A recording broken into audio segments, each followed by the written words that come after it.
He doesn't raise his voice. He doesn't force you. He doesn't even lie. Not exactly. He just bends reality, slowly, subtly, quietly. And by the time you notice, you're already doing what he wants. This is the manipulator, not the obvious kind, not the one who yells, slams doors, or gives ultimatums. No, this one is smarter, softer, cleaner. He doesn't break rules, he rewrites them, and he never gets his hands dirty. Welcome to the playbook of covert control, the tactics used by people who manipulate without ever seeming manipulative. Let's begin with the first move, the hook. Every manipulator starts by identifying your hunger. It could be attention, approval, love, recognition, peace.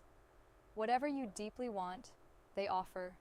Not sincerely, strategically. They study your emotional diet, then serve you exactly what you're starving for. And when you taste it, you drop your guard. That's the moment they mark you. Next comes trust inflation. They escalate intimacy quickly, not physically, but emotionally. They share stories, open up fast, say things like, "I've never told anyone this before." It's not bonding, it's investment. They're locking you in. Now you start to rely on them for insight, for feedback, for approval. And then the games begin. They don't tell you what to do. They lead you to conclusions. Conclusions that benefit them. They don't forbid you from seeing others. They just sow doubt. They ask subtle questions like, "Don't you think she's a bit selfish?" They don't insult you directly.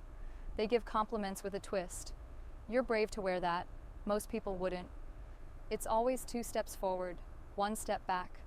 Enough praise to keep you close. Enough tension to keep you off balance. They engineer confusion. Because confusion leads to dependence, and dependence is their goal.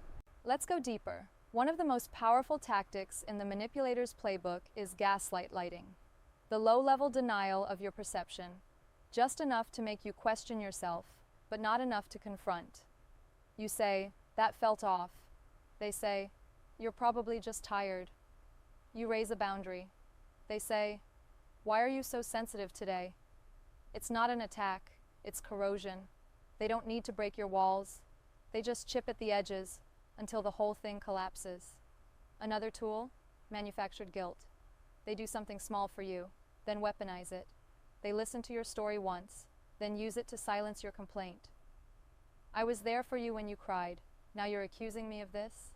They keep score, and they use the scoreboard to win arguments that shouldn't even exist. Now let's talk about control through chaos.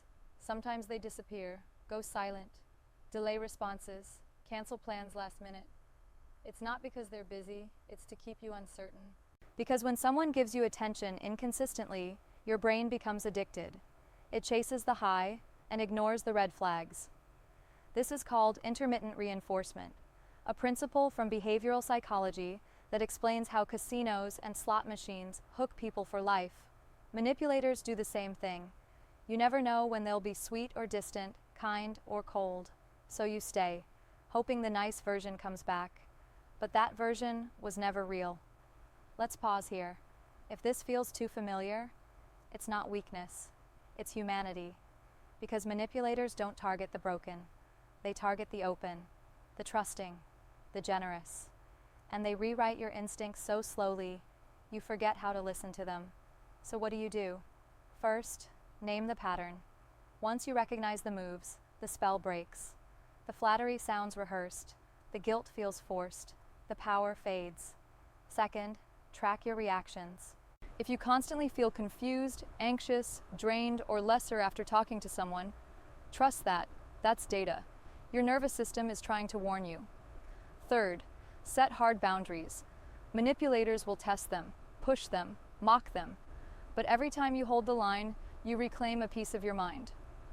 Fourth, tell someone. Isolation is their oxygen. Connection is your weapon. And finally, leave the game. Don't wait for closure. Don't try to prove they were wrong. Just leave. Because manipulators don't care about truth. They care about control. And silence is their favorite answer. But your silence can be power, when it's the silence of walking away. If this video made you think of someone, share it. Someone else may be living in that same fog, without knowing how they got there. like the video. Subscribe if you want to understand how dark psychology operates in everyday life. And remember, not all chains are made of metal. Some are made of words.